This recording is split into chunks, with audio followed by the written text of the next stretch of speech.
muraho neza turagarutse kugira ngo dusubize uwari watubajije twanamusubije mu rurimi rw'igifaransa kuko nirwo yari yatubarijemo abakurikiranye ibiganiro bibanza ndumva mwarabibonye ariko rero rwose biragoye kuko abantu benshi tuba tugomba kugerezaho ibino biganiro bakoresha indimi zitandukanye cyane ni nkaho tubura urwo dukoresha ariko ahanini tuba twibanda ku kinyarwanda niyo mpamvu ibisubizo natanze ngarutse kugira ngo ntange incamake yabyo yavuze ati turashima ibiganiro utugezaho bijyanye na filozofi ya Spinoza kavuga ati ni interessante irashimishije sibyo is very interesting irashimishije ariko nubwo ishimishije harimo wenda ibintu umuntu atahita yumva neza adakurura ibyo rero nibyo ngiye guhita nkora ibyo rero icyo nagerageje gusubiza ni uko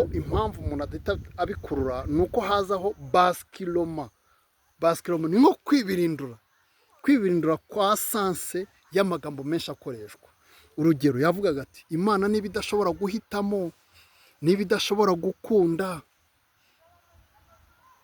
niba idashobora kwifuza ikintu mbese kugira umugambi igambirira ubwo siyo ni imana nyabaki muri make urumva yabivugaga byubashye yego ariko ubona ko agaragaza nkaho rwose atemeye biriya bya Spinoza ntabwo umugambi wacu ari uwo kugira ngo twemeze umuntu uyu n'uyu ahubwo ni ukugira ngo niba uhisemo kuba umuyisilamu ubizi neza ubihisemo niba uhisemo kuba umukristo n'ibyo niba uhisemo kujya ku mupfumu n'ibyo aho wajya hose ariko byibuza hari amakuru ufite no ku zindi realite noneho byiza cyane Spinoza twe tumwakira yahinduye ubuzima bwacu cyane mu buryo bufatika no mu buryo wakwita spirituel sibyo ko twe iyo umaze kwiga Spinoza ubona yuko la spiritualite ntabwo wayisepara n'ubuzima bwawe byanze bikunze iyo uvuze rero imana kwa Spinoza ntabwo imana ari imana ishobora gukunda ntabwo ari imana wavuga ngo ni umuremyi oya niyo mpamvu ari ibintu bishya ntabwo imana ari umuremyi ntabwo imana ishobora kugukunda kuko itatandukanye nawe urumva ako kantu imana ntabwo itandukanye la création le créateur et l'être créé ou bien la créature ntabwo bitandukanye byibuza ubona mu magambo akoresha ngo natura naturata ni nk'ibyo wafata créature nk'ibintu tubona igiti imisozi ibuye umuntu inyamaswa ibyo abifata mu rwego rwa natura naturata cyangwa nature mu gifaransa mu cyongereza basemura ngo naturedi nibyo wafata ukagira ngo ni ibiremwa ibyo ushobora kubona bitandukanye nyine naturedi cyangwa naturata mu kilatini muzi ko ariho yanditse kiriya gitabo noneho naturality ubona ari nka ya soko noneho ya soko wakita nk'umuremyi naturality iyo rero ni itano ariko yaba itano atari ukuvuga ko itabona changes ziboneka muri moods cyangwa mode ni ikintu cyihariye ushobora kubona akatsi umusozi igiti ibyo ni ibintu byihariye natured ariko ntabwo bavuga ngo byaremwe iyo ushatse kureba urugero rwiza rwo kumva imana kwa Spinoza uyifata nkaho realite yose ihari yaba ari nk'umugezi nk'inyanja idafite imbibi udashobora guheza inyanja idafite imbibi noneho naturata ugafata nk'umuhengeri kwa kundi vague cyangwa lezonde cyangwa tides turiya tuntu nk'iyo ujugunye ibuye mu mazi hari utuntu ubona tubyina gutya ako kantu hari ushobora kukareba ukabona itangiriro ryako n'iherezo ryako iyo ari kamwe wafokasinzeho, ariko nubwo wabibona utyo ukabona kararangiye ntabwo kaba karangiye completely. Niyo mpamvu umuntu ari itano, ikintu cyose ni itano bitewe nuko kiri part y'ikindi kintu kigari. Iyo ya vague irangiye mu maso yawe wayibonaga observateur, ntabwo uvuga ngo amazi aragabanyutse y'inyanja, oya, ahubwo yahindutse ikindi kintu. N'umuntu rero akoma ari transformation ariko mu rwego rwa kamere umuntu aparticipa kuri eternity, kuko is a part of something that is eternal, that is God. Cyo ndumva cyumvikanye. Nanone rero tukagaruka kuri freedom ku muntu. Ati umuntu rero niba ari muri ya ordre ya necessity, cya kindi tubona muri chapitre ya 3, nkunda kuhagaruka cyangwa igice cya 3 cy'igitabo cya Spinoza cya Ethics. Kiriya gice cya 3 kitangira kivuga ngo all people who have talked about the man have considered him like an empire in between another empire. Muri make empire iba yihariye ifite sovereignty yayo, empire cyangwa igihugu kiba kigenga cyose, amategeko yacyo abatandukanye n'amategeko y'ikindi gihugu.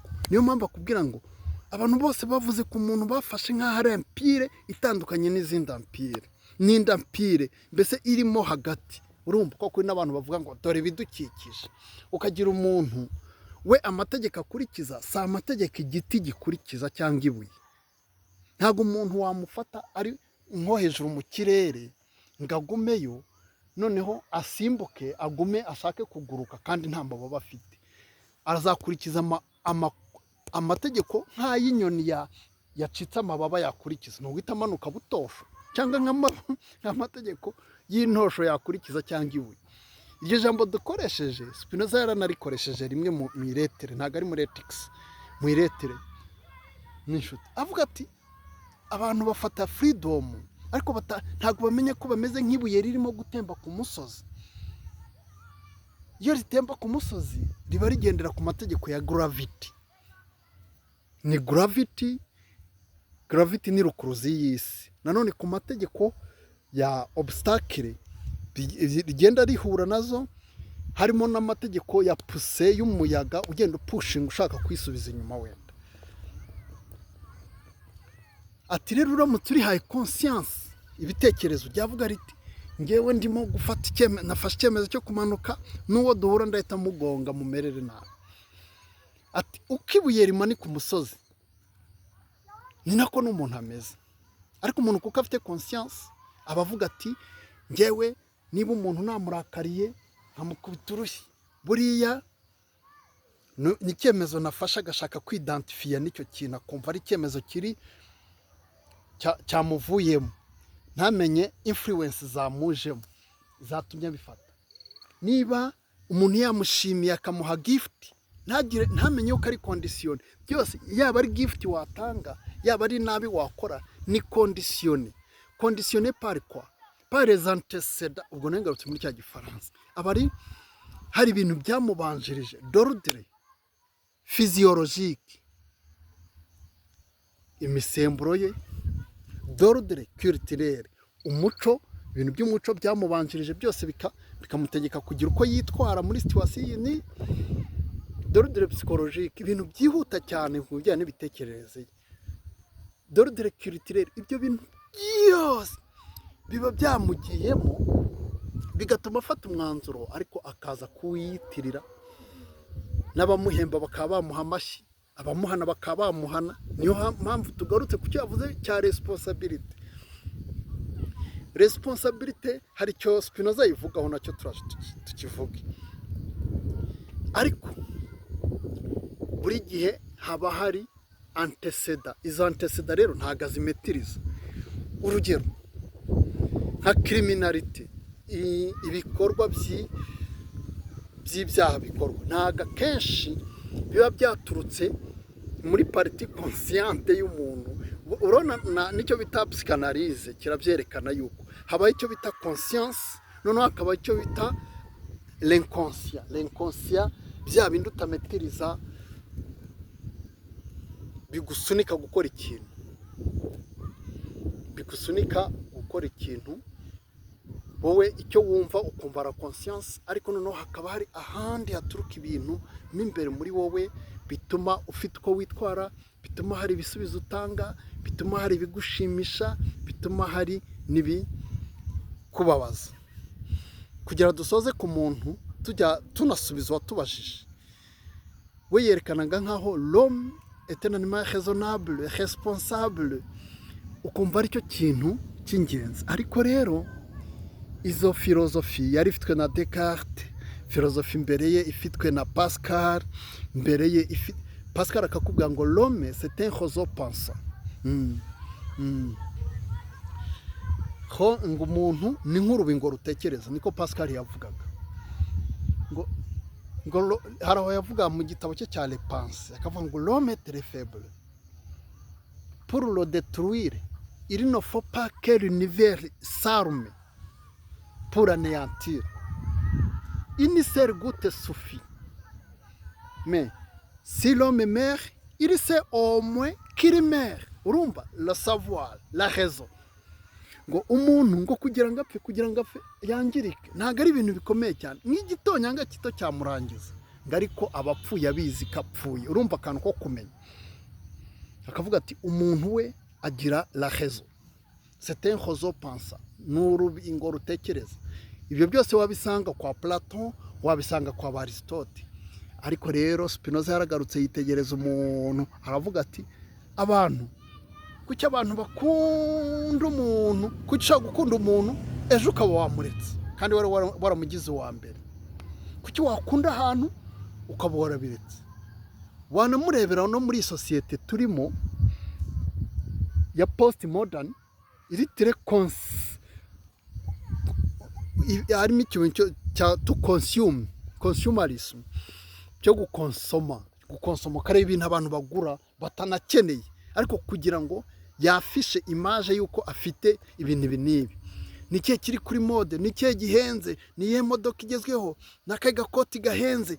Ibyo bintu byose akakimira ibintu atanakeneye, ariko kugira ngo hagire image atanga mu minsi mike ukumva yabihararutswe gutyo.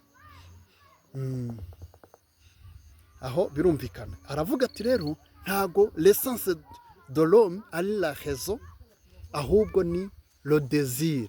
Ukamenya uti umuntu ahitamo ikintu ataruka ari cyiza, ahubwo kiba cyiza kuko yumva muri we kimukurura yagihitamo. Ukunda umuntu ataruka afite les valeurs wakunze cyangwa ari ukunda, ahubwo uramukunda aragukurura mbere, noneho ibindi bikaza, la raison ikaza ishaka kujustifia nyuma. Ibyo tuzabivuga mu kindi kiganiro kuri essence de l'homme. Noneho tukivugiye tuvuze kuri responsabilité, kuko twavuze ko nayo twayivugaho kwa Spinoza aravuga ati niyo yaba ari umuntu wakoze icyaha kimeze gute, agomba kuba responsable kubera akamaro ka societe, kugira abantu batikorera ibyo biyumvemo gutya ashobora kuba responsable, he can bear the responsibility. Ariko ya bearing responsibility ni ukuvuga niba umuntu yakwibye ntabwo wavuga ngo kuko wenda ngo yarashonje, ngo kuko iwaba ari wo muco ngo reka tumureke yigendere. Oya, ahubwo ikiriho agomba gufata responsibility societe imubwira, bitewe n'uko ibyiza byanjye bizaba byiza ari uko biri syntonize n'ibyiza by'abandi muri societe. Nuko nguko bimeze. Traité politico théologique niko ivuga, cya gitabo bakunda kwita TTP, théologie, TTP, traité théologico politique. Ubwo umuntu yafata responsibility, ariko bidakuyeho ushobora kwanariza ushobora kwanariza ubuzima bwa wa muntu. Ndumva ari igitabo kera nasomye mpise nibuka, wenda ndanagifite ariko n'ubu, igitabo cyitwa Le Dernier Jour d'un Condamné. Le Dernier Jour d'un Condamné, urabona Victor Hugo niwe muntu wagiye yerekana cyane icyo gihe byari biriho byo gukuraho igihano cy'urupfu, akajya yerekana umuntu ikiba kiri mu mutima w'umuntu bakatiye urwo gupfa, ariko akagaragaza yuko hari les antécédents na sosiyete iba yarigiye yirengagiza, ariko bikageza aho umuntu ashobora kuba yazira ko yibyo wenda igitoki cy'umuturanyi kandi afite ibintu byamupushingaga cyane, nta choice afite. Muri make ikintu kijyanye na choice ntago kiza kiri neutre, ntago kiri neutre, haba hari buri gihe les antécédents za gusunikiye gukora choice, wo kumva kuri free, ariko hari la nécessité. Murakoze rero, nakagaruka.